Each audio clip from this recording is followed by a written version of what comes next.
Welcome to Built to Adapt at SpringOne Platform 2017. My name is Ciara Byrne and I'm here with Jeff Kelly, talking to top technology leaders from some of the world's largest and most iconic companies about how they are transforming the way they build software and, in the process, their entire business. So today we have Brendan Aye and James Webb, who are both Cloud Foundry architects at T-Mobile. So you're very welcome, both of you.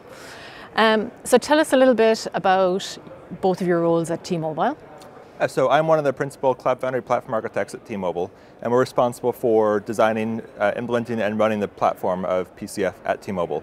Our customers primarily application support teams and application developers, internal at T-Mobile. And how did you start working with PCF within the platform? And in fact, generally in transforming how you did operations? Sure. Initially, it was mostly proof of concept. I heard about some people who had wanted to use Cloud Foundry, so I brought that in for a proof of concept kind of phase, and then heard some support from some of the senior leadership that was interested in it, in its possibility to transform technology delivery at T-Mobile. And so we brought it in and started offering it for production to customers, actually on some pretty short time periods, allowing us to transform apps very quickly and really change the way we did things. And what were your initial objectives? Like, where were you and where did you want to get to? Sure, in terms of where we were, it took us a literal six to 7 months and 72 steps to get new code into production. Wow. And when you think about keeping up with competition or offering new features that our CEO wants, you can't adapt or change quickly enough with that kind of time frame. That's where we started out with, and since we've launched Cloud Foundry, we have applications that now can find and fix bugs same day, moving it through the whole production pipeline from dev to test to production. They do this in a very stable and secure manner. We've had 40% increase in changes in the last year since adopting Cloud Foundry, and all those with 0 P1 incidents caused by change. Okay, fantastic. Can you put that into context in terms of the types of applications you're dealing with? I mean, I think most people will be familiar with T-Mobile, a popular mobile phone carrier. Is it a lot of customer-facing applications? Is it more internal applications? What's the mix? It's been a mix of both. I would say our biggest customers internally so far have been middleware and the middleware layer. We have a lot of TIBCO at T-Mobile and a lot of other, there's a large Java monolith that had about 1,000 functions or so wrapped into it. Wow. And each one of those things had a different level of complexity and a different amount of traffic that went to it. So to go from one instance of an application to 2 just for a single function didn't make a lot of sense. So by taking those applications and splitting out these monoliths into microservices, we're able to independently scale or modify these services without having to exhaustively test the entire farm of functions inside this app. So primarily the ephemeral middleware layer, and not so much the data-backed applications that have customer data, things like that. It's really more of a transformation layer in between. It takes data from point A, sends it to point B, but it's involved in most aspects of business because of that. Because you also had a problem with scaling, right? When you did promotions previously, because of having these monoliths, presumably it made it difficult to scale. Yeah, I mean, so we had, us as well as every other carrier had an iPhone launch recently. And we moved the majority of the applications responsible for iPhone launch into PCF. And we were watching the other competitors on night of iPhone launch, and we saw Apple's website went down briefly. Sprint and AT&T's website both had basically a waiting list to get onto the website where it says, please wait 20 minutes, the website will come up soon, or wow. You're in line to access our website. That's not a great user experience. No, but for ourselves, we were able to stay 100% available during the entire iPhone launch. Sold a large number of iPhone X's and iPhone 8s before that. And it was all due to the ability that PCF gave us to be able to scale up these applications quickly and test in a like-for-like environment with our sub-prod environments versus production. So we did exhaustive testing. I mean, in terms of transactions per second, the forecast they had and the testing they'd done was right in line with the amount of traffic we actually saw. And they already knew they'd done days of testing at that transaction volume in a production-like environment, and were sure that they could handle that load, which they did just fine. Talk a little bit about the actual transition from your earlier environment to PCF and how you tackled that. Both of us came from an operations background, so we were very familiar with all the processes and hoops that teams had to jump through. So I think we were able to take that knowledge and kind of factor that into the gains we'd get from the platform. We worked with customers that we'd previously worked with before. We focused on enabling them to get on the platform as quickly as possible and support them as quickly as we could to give them a different experience than what they had before, which was order a virtual machine, wait 2 weeks to get that, install their app, wait to get a certificate, wait to get load balancing. The platform abstracts all that away so that what used to take them weeks or months to get done, they can now do in hours, and that was a huge win. What Brendan brought up earlier too is the fact that we have consistency now between our pre-production and our production environments is another huge win. We can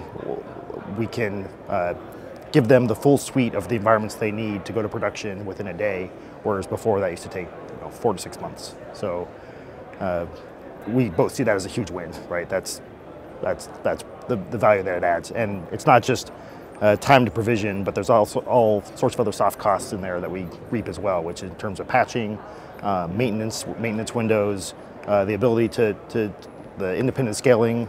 They don't have to be quite as correct in their analysis on what they want to scale, because it gives them a lot more flexibility to scale up and down, individual apps up and down. So that's kind of our. So in spite of all of these gains that you were making, I know you had some political problems along the way, which is normal in a big company. So for example, that your setup didn't fit into the existing compliance process. So you had some obstacles to overcome there. So how did that pan out? It's still panning out. Okay. I think in any kind of big company you have processes that have grown organically over the last X number of years. And when you have such a transformational platform like Cloud Foundry, you don't always see the ability to fit into those existing paradigms. So even something as simple as getting a wildcard certificate for the platform, which was a hard requirement for us, we're still having to deal with getting exceptions for these wildcard certs even today. Okay. So a lot of it is just, you have to a certain extent, put your foot down where something matters to you and is a hard requirement. But realize that the people there are not your enemy. We're all part of the same team. We all have different goals, but they're all working towards the same purpose, and we're all doing what we believe is right for the company. And so for us, just educating them on why what we're doing can be considered more secure than a previous paradigm, and bringing in people from Pivotal, who's been great with providing us with any resources we need to explain to our internal teams how something is done, why it's done, how you can obviate some of the problems that you might encounter with that. Has been the best way for us to go about it. And it sounded like executive sponsorship was really important as well to help you along. Executive sponsorship gave us at least going in with these teams, it's don't say no immediately because it's not policy, right? Yep. It's like have an open mind and work with this team to try and get to a secure solution, and that helped a lot, right? Just the going in with a yes instead of a no, or we're going to do what we can instead of just a flat out no, helped us move a lot faster. So. Yeah, saying that our leadership wants this, your leadership wants this, other leadership wants this. How can we make this work that we're all happy with? Right.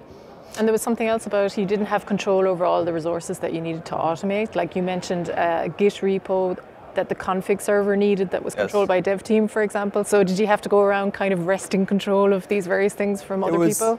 A certain amount of wresting control and a certain amount of finding teams that were willing to step up and provide the service level that we need from them. Okay. And the Git repos is a great one there because we have a team responsible for our entire enterprise pipeline for the company, where they handle all the onboarding of apps to various areas. And they had they had a Git service they'd use primarily for dev and test, and we said, what would it take to get this production ready, have 5 nines availability across both DCs? And that team, they had some plans in the future, and we forced their hand a little bit sooner than they would have liked, but they've been fantastic to work with. And so the stuff we couldn't control directly, we left with the teams that know how to use it better, and allowed them to, to step up and deliver the service level that we needed. Fair enough. But as another example of that, we had there was a sensitive network element that they could not provide that service to, so we installed our own Git server for the customers that were in that network element to bridge them through and tell this team, right? So that's one of the things where we saw the need. It wasn't our job to provide a Git environment, but that's what enabled our customers to be successful in that environment. So we did, right, outside of our normal job description, but it was what was needed to get the job done. There was also some areas we really couldn't control, like the entire network for the DC. It's not something we can just set up our own network inside the data center. So in that case, we got the networking team to give us an embedded resource. He's more or less dedicated for us. He understands what we're doing very well, and he was very useful to help us walk through the processes on their side and get things done in the most secure and most expedient manner. So changing gears just a little bit, one of the, I think, common threads we've heard from a lot of different customers today is that one of the bigger challenges was dealing with some of the organizational changes, role changes within the group. Some people are more resistant to change than others. Did you experience some of those challenges? How did your organization change in terms of roles and structure, and how did you kind of shepherd that change through the organization? Yeah, so a lot of people hear about a platform like CF and they don't really know what it is at first. Then as they start to learn more and more, they realize that it might eliminate their job functions. For example, patching. If we say you don't have 2,000 servers to patch anymore, we have a platform that patches all this stuff for you. They hear that as, I'm trying to get rid of your job. And we explain to them, like, anything we're doing, we're not eliminating a job, we're eliminating job functions. And if your job is to click a button 50 times a day, and you can instead automate that, like, you should figure out how to automate that so you can maintain automation instead of click the button yourself. And we've been able to use people in these historical legacy ops roles and be able to transition them into guys that are now automating their job and automating the operations of these platforms. And that's been the same across other aspects of the company as well, in the application development and application operations roles, where they have guys that were doing very much manual tasks of deploying servers or configuring servers, patching servers, and they're now able to focus on creating pipelines and creating automated test suites and getting better metrics and a better handle on what's going on. So they're upskilling essentially. Yes, definitely. And I think anyone who depends on what they've been doing for 10 years as future job success is going to have a bad time. And so most people have embraced this with open arms and said, this is great. I did not like waking up at 2 in the morning to fix stuff. I'd rather be able to handle all this stuff in an automated fashion and have it in a much better, more stable, more secure way. Very cool to see. Very cool to see some trepidation turn into excitement about that, right? It's like once they kind of get into it, it's like, wow, this is really cool, and they really appreciate the opportunity to learn new skills versus it replaces the fear of like, well, what am I going to do now? And that's very great as senior leaders. That's very gratifying to kind of see that change and encourage people that way. So that's been fantastic. Absolutely. And how has that shift, both in the technology, the platform, and the organizational structure of the platform team, changed your relationship with lines of business and with the developers in your organization? We've gotten a lot closer, that's for sure. We have weekly syncs with our top customers so we can find out what their needs are, what their pain points are, what's working, what's not working, because their failures and their successes are our failures and our successes.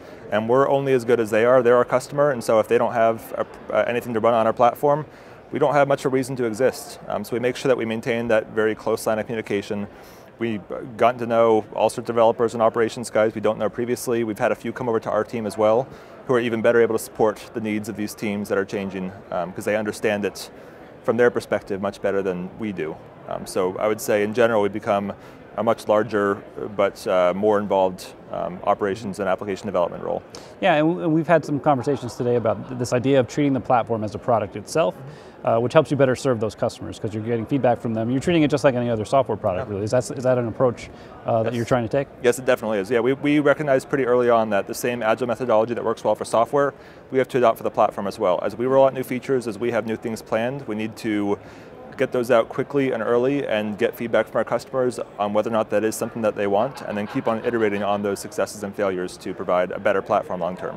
And you also put a big focus on branding the platform, right, to your internal customers. So, like, how did you realize that was going to be important, and how important has it been? I'd say it's been pretty important. It's the kind of thing where having a good focused brand and having a good story around that is important to be able to sell to new customers. And if we just have if we just say go to Pivotal's website and read their how-to guides or read their documentation on what this is, they're not going to get a very good story on what we're trying to do with that. So by us branding this as a personal product for us instead of just being a generic piece of software that we download, it's been very good for us to evangelize and spread with our customers. You also said in your presentation, I think, that people at the beginning didn't understand what DevOps was. I think you said something like DevOps wasn't, we put a few ops guys in a dev team and they tell them what not to do. So, like, how did you go about educating everybody on like what DevOps was and getting everybody on board with that? To a certain extent, it was the whole principle of you code it, you own it, and that goes for the entire team. So having these guys all in separate roles of, here's the DevOps team, but this is the dev guy, this is the test guy, this is the ops guy, it just didn't really work. It had to be the common understanding of, the ops guy is explaining to the dev guy what he needs to be more successful in operating this platform, what's the successes and failures of this, this application itself. Testers have to be fully involved in that whole process and try to automate everything they do, both during software delivery time and then long term, run the same kind of tests that you run during delivery against the application that you're running on an ongoing basis to make sure that you're continuing application health. So I guess in general it's been just a common understanding they've had to learn, where it's you're all owning this whole product, and instead of saying that you have one small part of 1,000 applications, you now have one big part in 10 or 15 services that you're managing now. And it's that difference that's made it, I think, better for some of them. If they had to look at their existing suite and say, I have to care about every step of the way for every one of these applications, it would be very difficult. But the whole idea of the Amazon 2-pizza team and keeping things small and lean and effective and very knowledgeable about what's going on, a lot of people are much more able to do. Okay, maybe one last question. So you've come a long way, it seems, in quite a short time. So what's your biggest ambition for, let's say, the next year or two?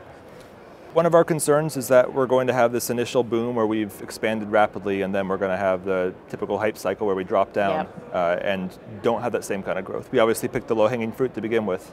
So our biggest concern is that we're not going to be able to maintain the same level of growth, but we're building the platform and building our whole system around it to be able to handle the majority of T-Mobile's applications.